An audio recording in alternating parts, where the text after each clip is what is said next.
Yesterday morning I had breakfast with the economist Jeffrey Sachs, and I was talking to him about my experience at the border.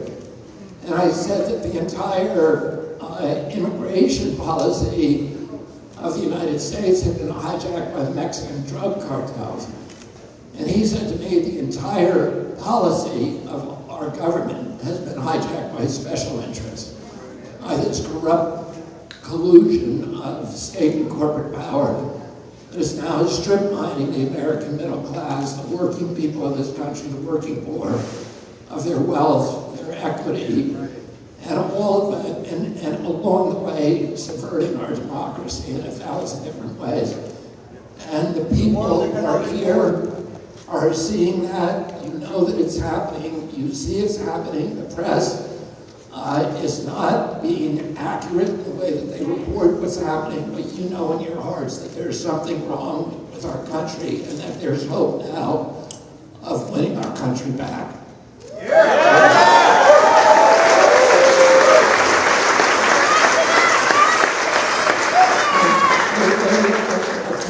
I'm going to just tell you something logistically. We're going to have a Q&A after I talk, and then we're going to do something where I'm going to take selfies with every one of you that wants one. We have a method for doing that, so I can't sign autographs, I can't have long conversations with you. But we did the other day in Charleston, we did 600 people in 24 minutes. We have a method down, and if everybody cooperates, it'll be like when you board an airplane from a crowded lounge. That's about how long it will take. We did an opening of our Manchester headquarters a couple of weeks ago, and there was a big crowd there, much bigger than we expected, but I did photographs with everybody afterward, and the last kid in line was a 22-year-old boy. And he said to me that he had never voted before, never participated in politics, but he was getting involved in this campaign. He wanted to work for me because he wanted to have pride in his country, and he wanted to have hope of having a good future for himself.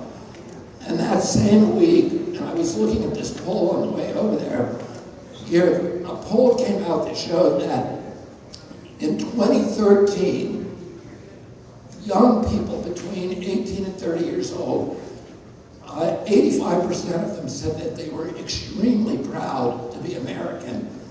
At the same poll last week showed that only 18% of American young people said they were proud to be American. So something happened in the last 10 years in two administrations, Trump and Biden administration. Something happened to our country that, to me, has yielded one of the most disheartening data points that I have seen since I began running this campaign. This kid said to me, I don't think I'm going to be able to pay off my student debt. My wife, who many of you know, was 35 years old when she finally paid off her student debt. The only reason she was able to do that is because she got her TV show, Curb Your Enthusiasm. She told me if I hadn't gotten that, I'd still be paying it. This kid is paying double what she paid for college and paying 7 times what I paid for college. And he felt very, very hopeless about his future, and he wants to have a home. He felt that that was part of the American promise, and when I was a kid, it was part of the American dream. It was the promise to every American that if you worked hard, if you played by the rules, you would have enough money to finance a home, that you could have a summer vacation, that you could raise a family, and that you could put something aside for your retirement. Well, today, and that was working one job. And today that is true for very, very few people in this country. And this kid is looking at a situation right now where the price of homes has gone up from $215,000 2 years ago to $400,000 today. And the interest rates of those homes have gone from 2 or 3% to 7%. That home is costing him many, many times what he could have bought it for 2 years ago. And why is it going up? It's going up for one reason, for the reason we have all of this inflation.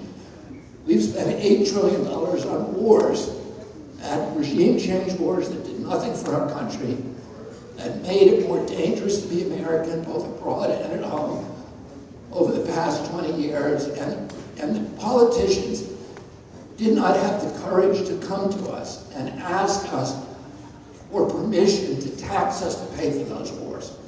So the way that they do it is without taxation, without representation.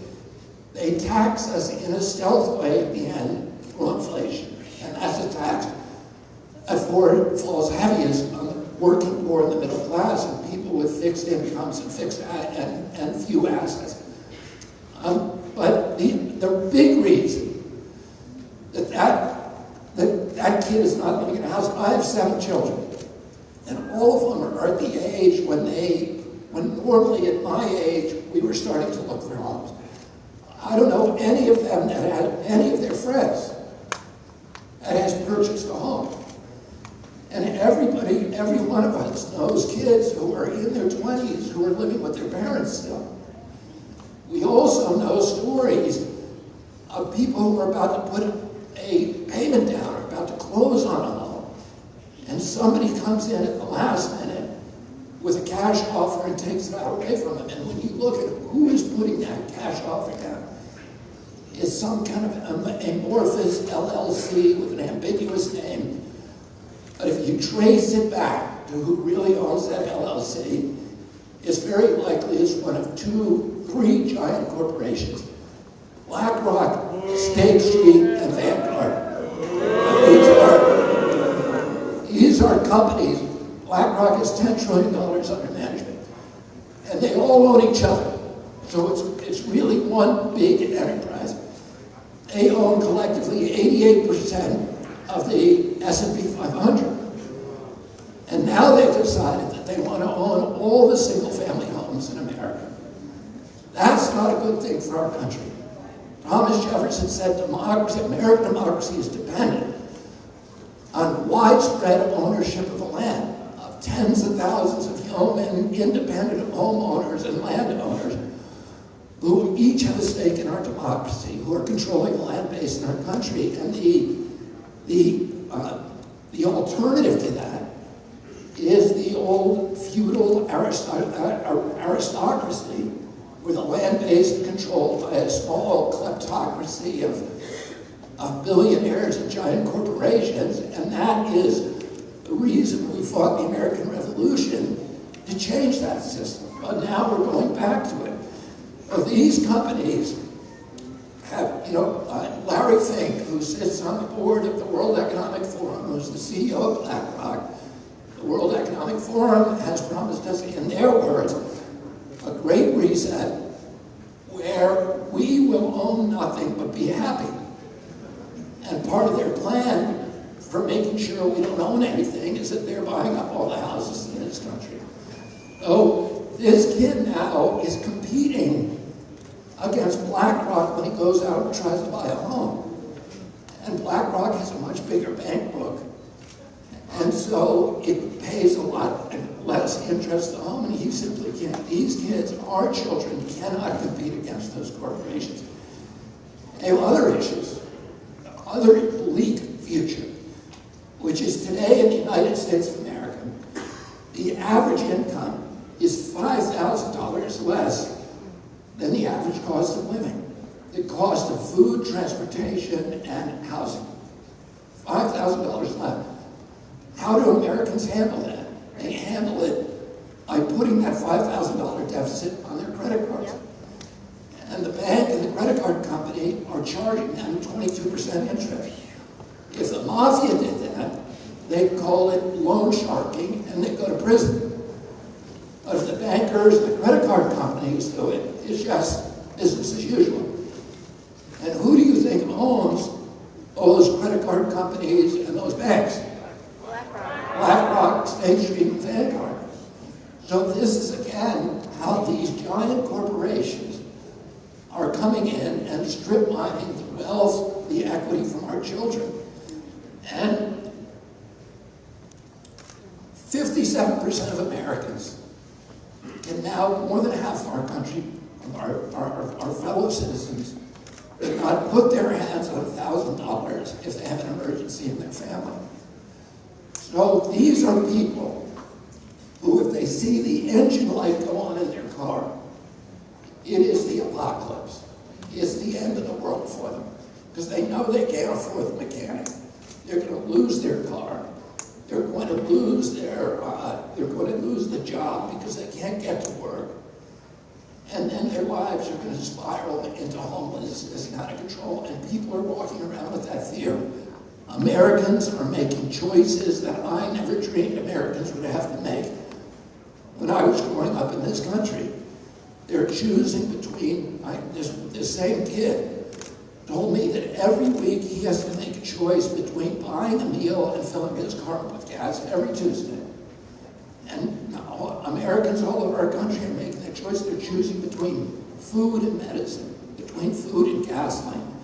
There are young couples who are sitting in an apartment with a baby crying on their laps and having to wonder whether that baby is $50 sick or $100 sick or $1,500 sick before they bring them to a hospital.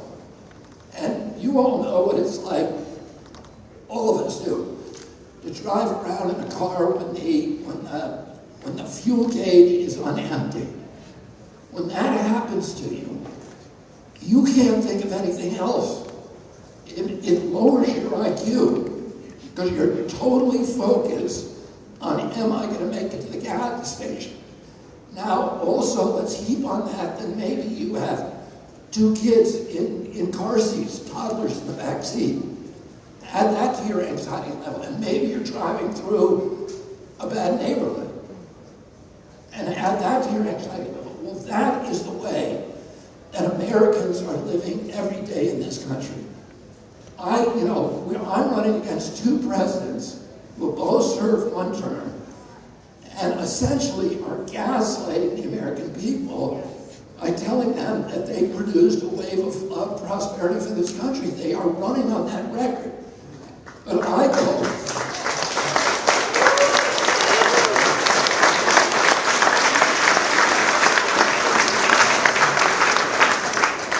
I spent a lot of time sitting at kitchen tables with Americans.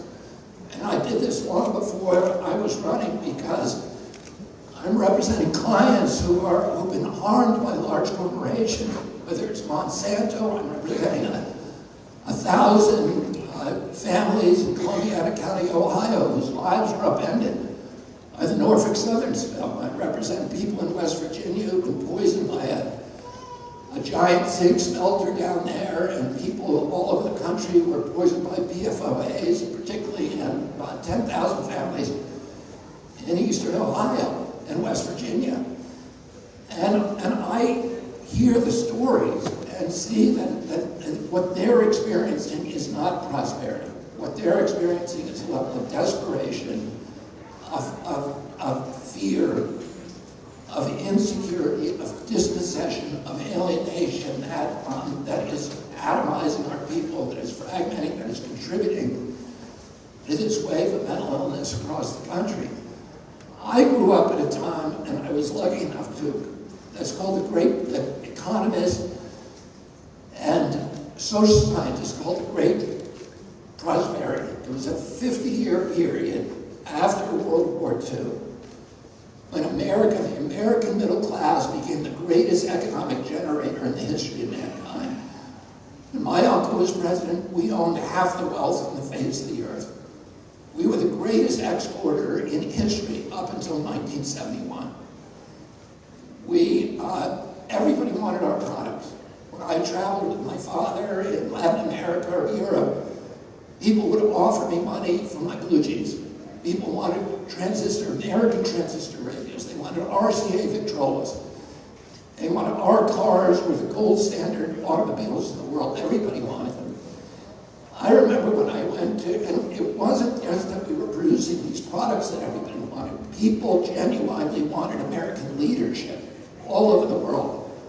They knew the difference between leadership and bullying, and they wanted our leadership. They believed in the moral authority of our country. I went in 1964, the year after my uncle was killed. I went on a trip to Poland with my father and 3 of my siblings. And at that time, Poland was a communist government, and they did not want us there. We went at the end. My father received an invitation from a human rights organization, and we went there and visited them, and the Polish government blacked out any mention of our presence in the country in all the newspapers, so the public didn't know we were there. And in fact, before we went to Poland, my mother took us shopping in Washington, D.C., the 3 older kids, to buy presents for children in a Warsaw orphanage that we were going to go visit. And we were very happy to bring all these presents to the kids and excited about it. But when we got to that orphanage, the Polish government had removed all the children so that they wouldn't have any contact with our family. 2 days later, we went to Krakow, and we went to visit the Cathedral of Black Maria. And we were going to visit the cardinal, who was a living saint. He had stood up to the communists, he'd been tortured, he had been jailed. His piety, his dignity, his quiet, peaceful presence had inspired a huge religious resurgence in the Catholic Church in Poland.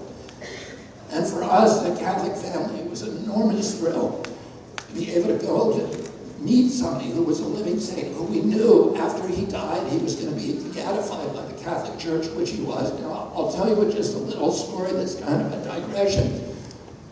While we were waiting to see the cardinal, he was sick, and he had to prepare himself for our visit.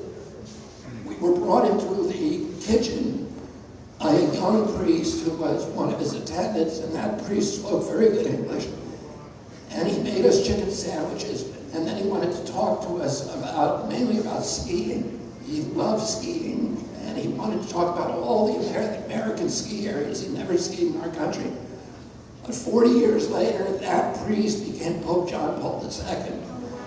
And so yeah, the Pope made chicken sandwiches for me. But when we came, we visited the cardinal for 2 hours, and then we were a total of about 4 hours in the sacristy, in the rectory, and in the cathedral. And when we came into the cathedral, Krakow Square, which is this enormous square, it looks like it's a mile long, was completely empty of people. Nobody knew that we were there. But when we came out 4 hours later, there were 1 million people waiting for us. And the word had spread like word of mouth of our presence there, and the entire city had emptied out to come and greet us. They surrounded our car. My father pulled us all up on the roof of the embassy limousine, and he gave a speech, and then for over 2 hours, they sang to us so loud. They sang the Polish national anthem, which at that time was a criminal act. You weren't allowed to sing it. And they sang it again and again and again to us. And I saw this electricity in the crowd with tears coming down people's faces and the love they had for the United States of America. I saw the same thing on that trip in Greece, in Italy, in France, in Germany, and Britain. Huge crowds of people coming out because they loved our country. That was good for our national security. It was good for our economy. It was good for the stability of the world. And one of the reasons for that was because our country, particularly in my uncle's administration, had avoided going to war. My uncle said we should never negotiate that year.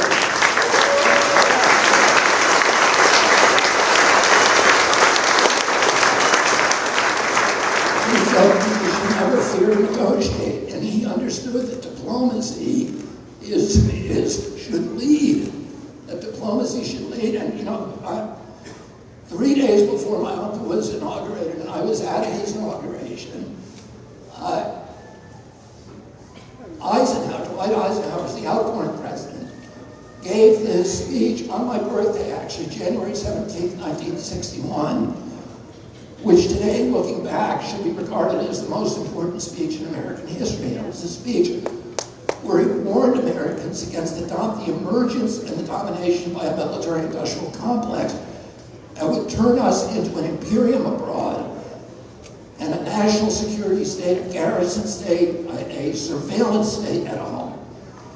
And he said that we could not be both a democracy, an imperium abroad, and a democracy at home, which our founding fathers, the framers of the Constitution, also recognized.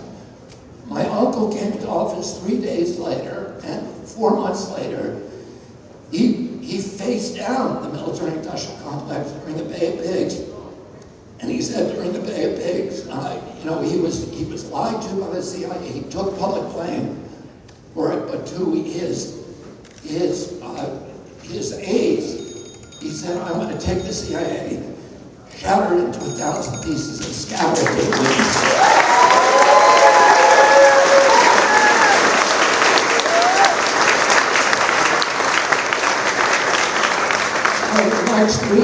The next 1,000 days of his administration pitted him in a constant battle against his military brass and his intelligence apparatus to keep the country out of war. He told his best friend, Ben Bradley, one of his two best friends, the editor of the Washington Post, he said, Ben Bradley asked him, "What do you want on your gravestone?" My uncle told him, "He kept the peace. That's what I wanted my epitaph."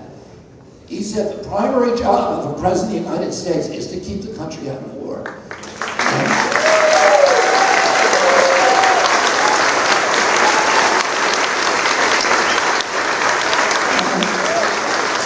And he succeeded in doing that. He refused to go into Laos. Is Daniel Ellsberg, who was the Rand Corporation and in the Pentagon at that time, said that when he didn't go into Laos, there was a coup d'etat atmosphere in the Pentagon, calling him a traitor to the United States. He refused to go into Berlin in 1961 at the Checkpoint Charlie confrontation. He refused to go into Cuba in 61 and at the Bay of Pigs, 62 during the Cuban Missile Crisis.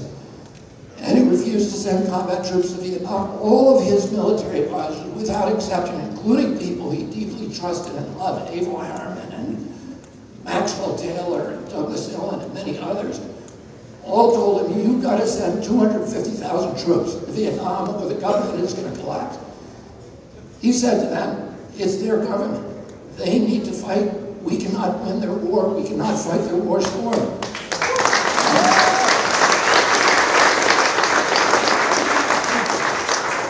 He ended up sending 16,000 military advisors, mainly Green Berets. They technically were not allowed to participate in combat. Some of them did anyway, and he learned on October 22nd, 1963, that a Green Beret had been killed in Vietnam.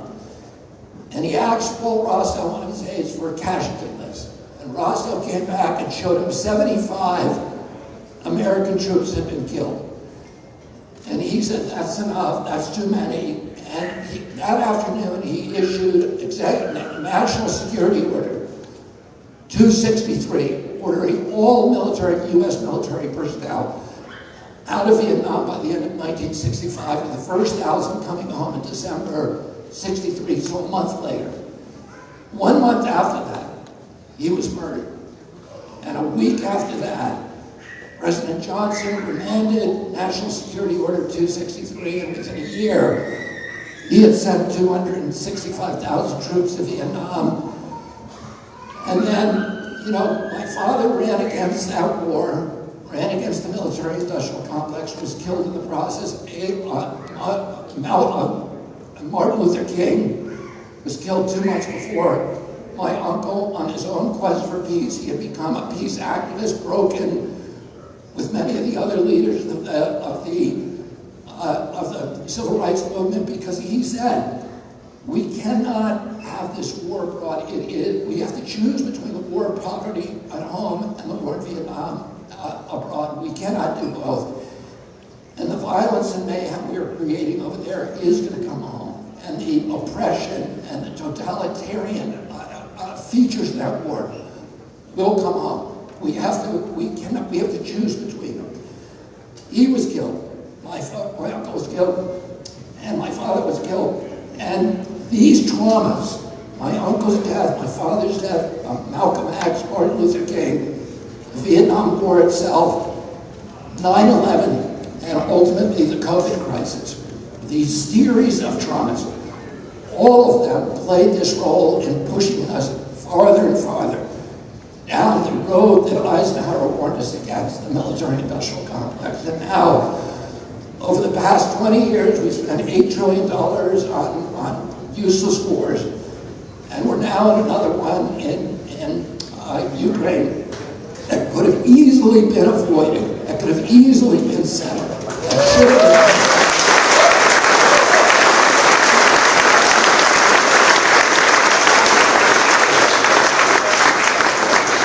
My son fought in that war because of his sympathy and admiration for the valor of the Ukrainian people, but it's clear today to many, many increasing number of Americans that we are not there to do a favor for the Ukrainian people.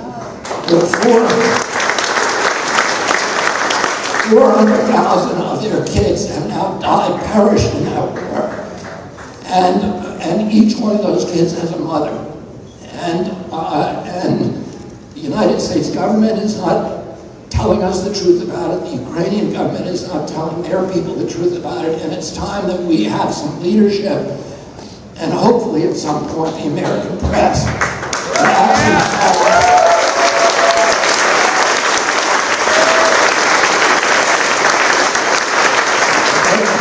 we committed in March $113 billion for that war. The entire budget for EPA is $12 billion. That's what we have for the environment in this country. The entire budget for CDC is $12 billion. We're sending 10 times that to Ukraine. We have a crisis in this country of poverty, of desperation, of environmental degradation. And we don't have money. The same month, in March, that we made that up the commitment to $113 billion, the federal government cut food stamps to 30 million Americans, from $283 to $23, 90% cuts. We told 15 million Americans they were being cut from Medicare. And that same month, the Fed printed $300 billion unanticipated to pay for the bailout of the Silicon Valley Bank. So, Mitch McConnell, and now President Biden is back in the Senate asking for another $24 billion, and it's never ended. And Mitch McConnell, when he was asked, do we really have enough money to pay for this war? He said, well, don't worry, the money is not really going to Ukraine. It's going to U.S. military contractors. So we acknowledge it's a money laundering scheme. To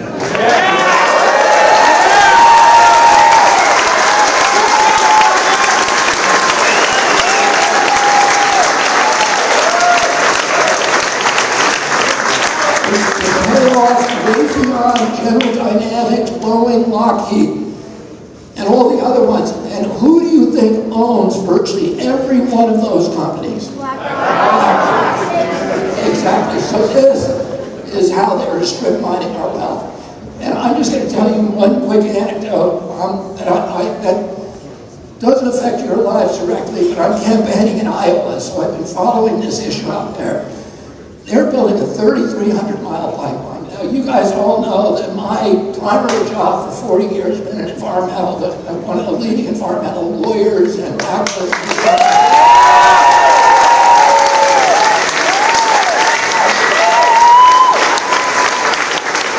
I want to see the environment protected. Carbon capture, which is the primary focus of President Biden's environmental climate program, is a boondoggle. It is a flim-flam. It is actually, it's a it's a way of funneling subsidies to the carbon industry. And here's what's happening. I'm going to tell you very briefly. There's 3,300 miles of 3 giant pipelines that are supposed to pick up CO2 from the ethanol plants in Iowa and then cross 6 states and bury that in deep injection wells where it will remain in the geology forever, which, by the way, does not work. We've seen it again and again fail, and many people get injured because it leaks out. They have to condemn 3,300 miles of farmland, the richest farmland in America. So they're condemning the farmers. The farmers hate it. 80% of the people in Iowa don't want it to happen. 46 counties through which it is running are protesting. There's just a tiny handful of people in Iowa who want it, and they're politicians who've accepted $1.6 million from the primary promoter. And you know what the value of that pipeline is, because the promoters are paid by the gallon for every gallon of carbon that they transfer. The value is $173 billion, higher than the Ukraine war. And what they're really doing, because North Dakota has now said we will not issue a permit to bury it here. So it's now become clear that it's not an accident that the terminus of the pipeline is the Bakken crude oil field. Because every one of these pipelines that have been built in the past are not used to actually bury the carbon. They're used to do high pressure injection into expired oil wells to get the last oil out of those wells and extend the fields for another 10 or 20 years. No, they're doing the opposite of protecting us from carbon emissions. And virtually all of the politicians in the state who are supporting this are politicians who say they don't believe in climate change. Why are they supporting a $173 billion project that supposedly is supposed to reduce the risk of climate change? Because of the money. And who do you think owns the biggest one of those pipelines? So these are all ways that they're strip mining us. I want to say, I painted a depressing picture for you. I wanted to leave you with some hope. I've spent my entire lifetime fighting these same corporations. I've brought over 500 lawsuits. That are successful lawsuits.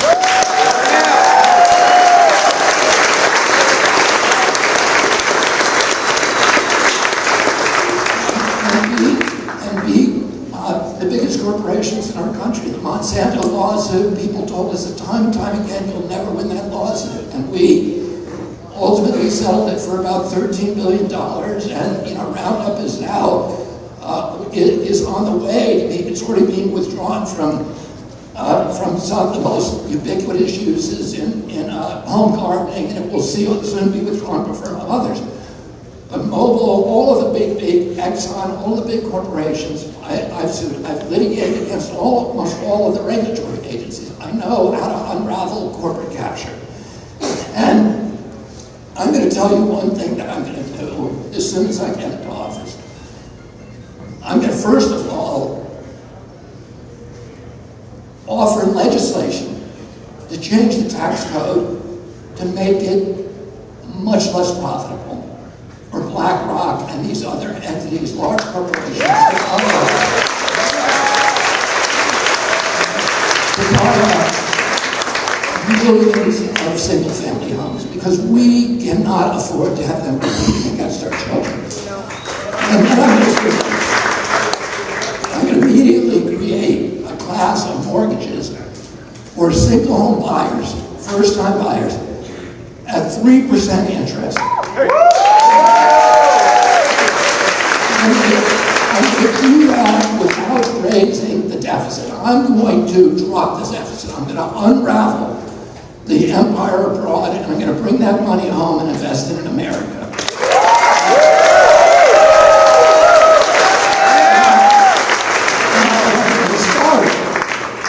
I start by launching a housing boom in this country. The great prosperity that I talked about was started with a housing boom after World War II that let thousands of millions of returning soldiers buy a home at very, very low interest rates. It got every American to a home. And I'm going to do that by this. You know that if you have a rich uncle and he agrees to co-sign your mortgage, and you can get a much better rate because the bank is basing that mortgage not on your lousy credit rating, but on your rich uncle's credit rating, which is much lower. So I'm going to give every American a rich uncle.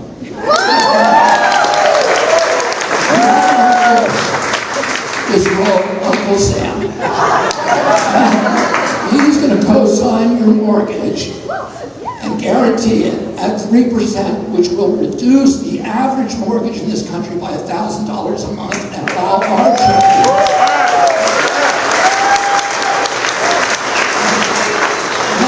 our children to compete against BlackRock. And I'm going to do it without raising the deficit by selling tax-free bonds at 3%, which will be purchased in the marketplace to pay for these mortgages. And the first 500,000 of them we're going to give just to teachers. And in order, because our teachers are abused and neglected, and we need to start giving them something.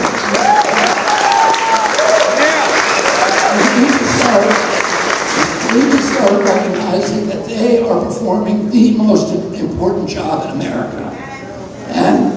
And we're going to give these mortgages to first-time home buyers who agree to live in those communities and to work in those communities, beginning with the teachers.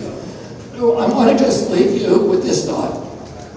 We have an amazing crowd here. There's no other candidate who's running, with the exception probably of Donald Trump, who is speaking to crowds this size. Hell yeah! And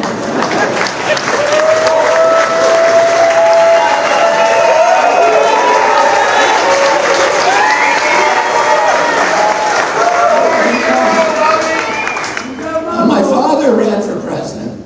Everybody said he couldn't run, and he in fact didn't believe he could run because he was running against the entire infrastructure, power infrastructure of our country. He was running against a Democratic president of his own party, like I am. He was running against the war machine, like I am.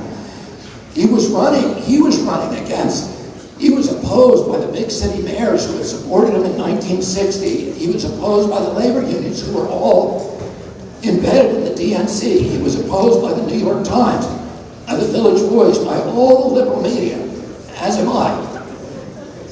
But I even have a bigger uphill. And my father ended up winning California, and I believe that he would have won the election.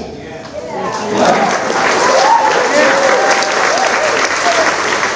I'm running against perhaps an even larger challenge, because I'm running against the entire infrastructure, including the intelligence agencies, including big agriculture, including the big pharmaceutical companies and the medical cartels.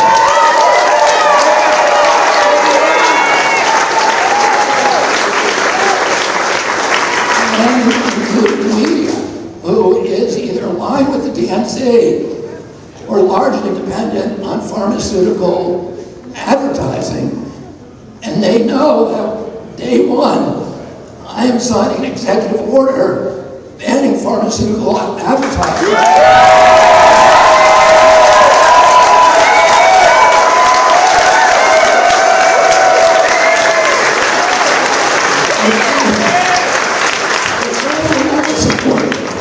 They will never support me. They're always going to be aligned against me because I'm going to cost them money. The only thing that I have is this support, is you, is people.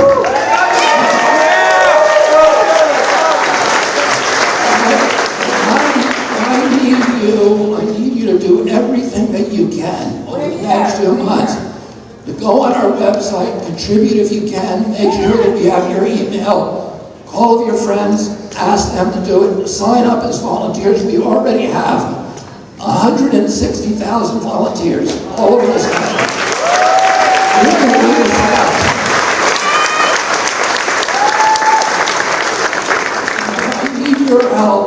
need you to get out, and this is our chance to take back our country. All the values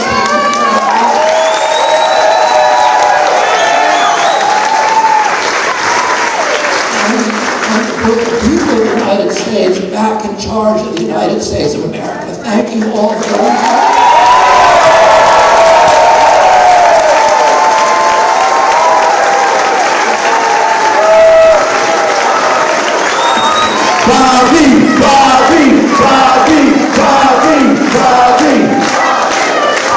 Now look, this is what I need everyone to do. I need everyone to go to Kennedy24.com, right? Now I need y'all to donate to the campaign. If anyone show me that they donated $3,300 today, I'm gonna let y'all skip the line and get a picture with Bobby. But everyone in this room is stakeholders in this campaign. We need to get this man elected. He is the change that we all want to see. We are America strong. And guess what? Bobby is not only my friend, he's America's friend. And we're going to make sure we get him elected. Let's go!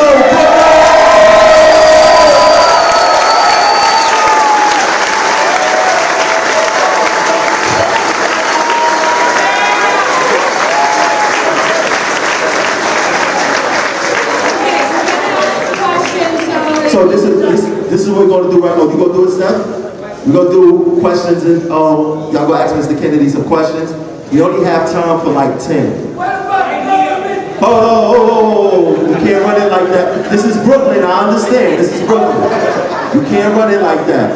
Stop these entities, government entities, with these internal investigations, where there's blatant facts of malfeasance.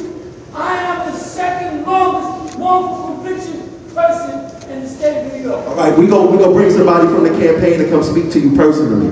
We're gonna listen to what you have to say. This campaign is all about listening to the American people, and we're gonna make sure we get that done. I guess you guys can come up to the front right here and get 10 people. Question. Keep your hand up. Okay.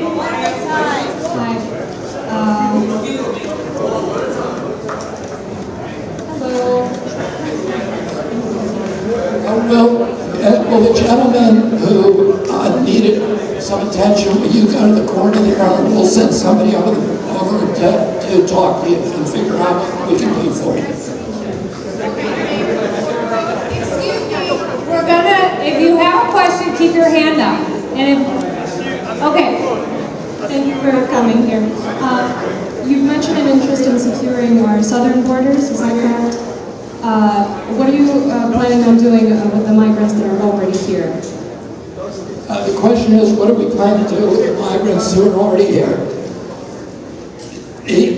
We need, before we figure out, the migrants are already here. This is a huge, heartbreaking humanitarian crisis.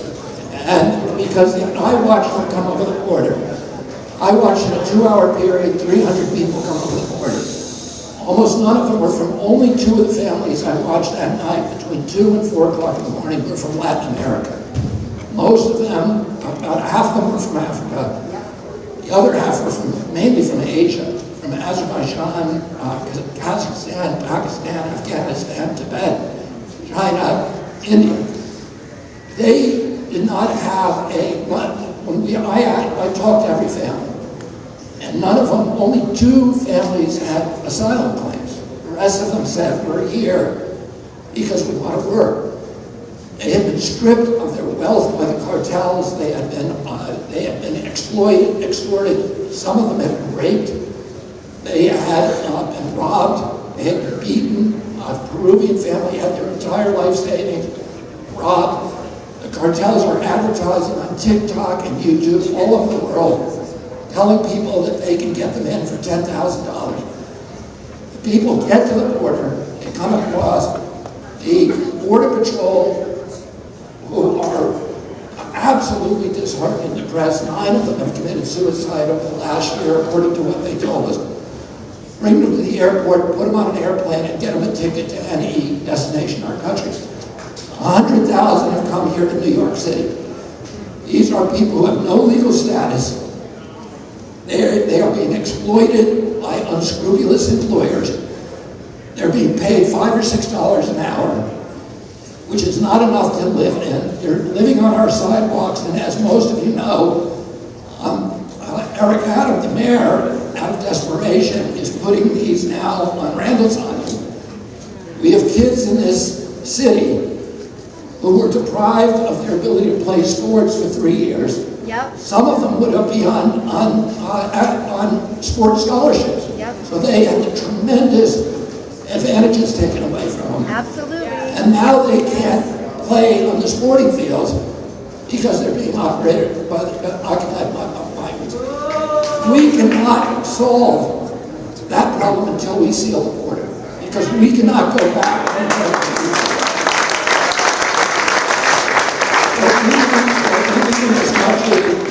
what we need in this country is a secure border and then wide open gates and allow people to come in legally and have a fast path to citizenship.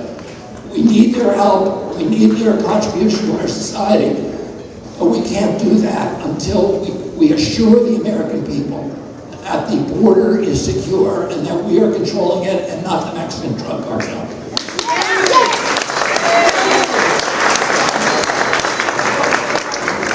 Okay, so the predecessor before always talked about Joe the plumber. I'm Yolanda the podiatrist, and I have to be non-par just to stay alive. And you talked about not being in the pockets of big pharma. What about the big insurance companies? I have to be non-par just so that, or not participate in insurance companies just so that I can stay afloat, so that I can pay my employees, so that I can run the practice, and so that I can give quality health care.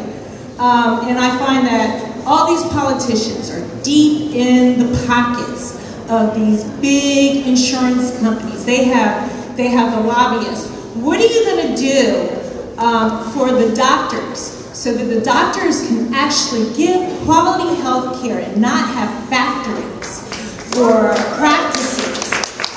So that we can actually provide quality health care. What are you going to do about that? Well, the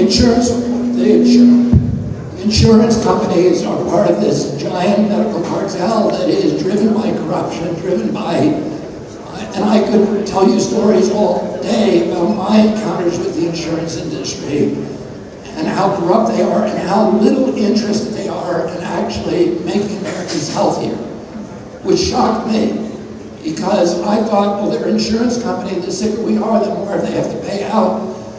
But one of them, the executives, actually explained it to me.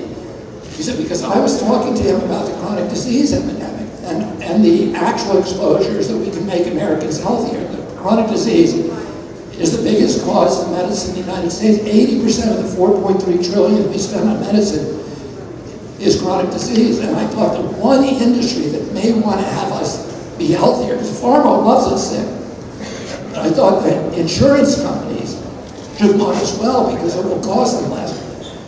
And this insurance executive said to me, he said, if you're Lloyd's of London, do you think it's a better thing for you if there's one shipwreck a year or if there's 500 shipwrecks a year? And I said, one. And he said, no, it's better for you if there's 500 because then everybody pays more and the pie gets bigger and they're living off the friction of the pie. We have an entire medical cartel and the insurance industry is part of it that are ravaging our population and not providing us the service they're supposed to. And my promise to you is that I'm going to clean up that corruption.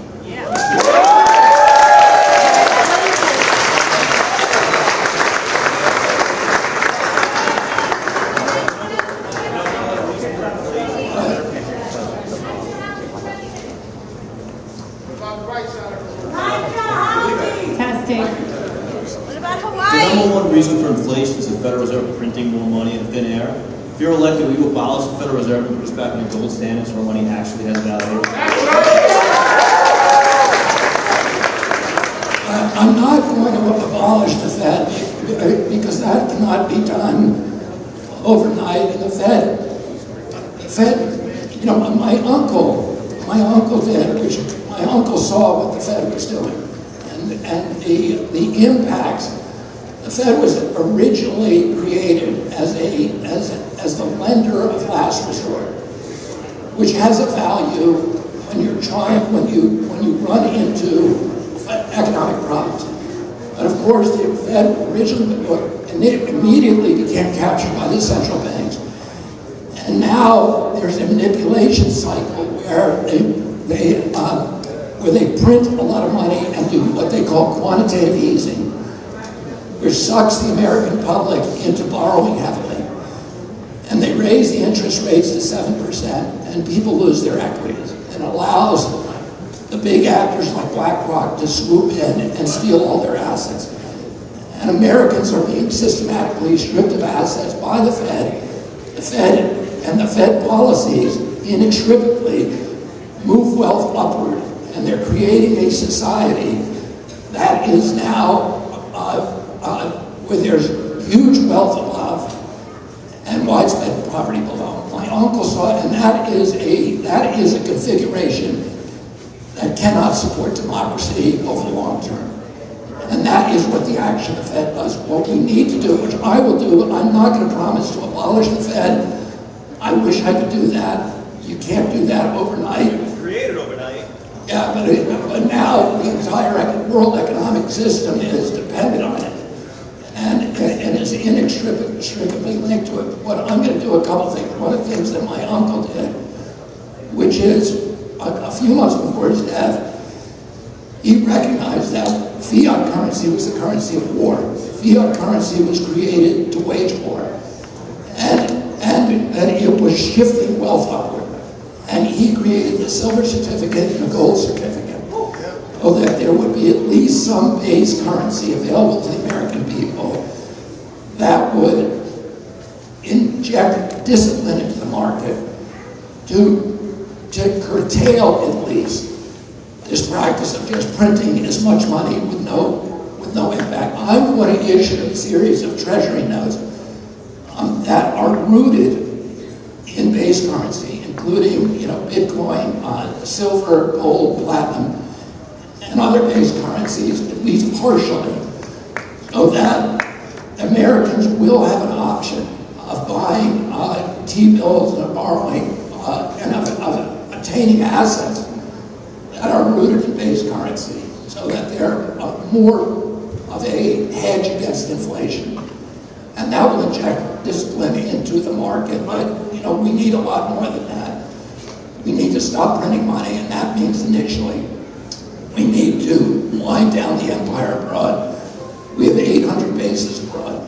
China has 1.5. And each one of those bases is an opportunity for new wars and new spending. And we have an intelligence apparatus and a military apparatus that their function now, as my uncle recognized, is simply to provide the military-industrial complex with a constant pipeline of new wars that we end up paying for.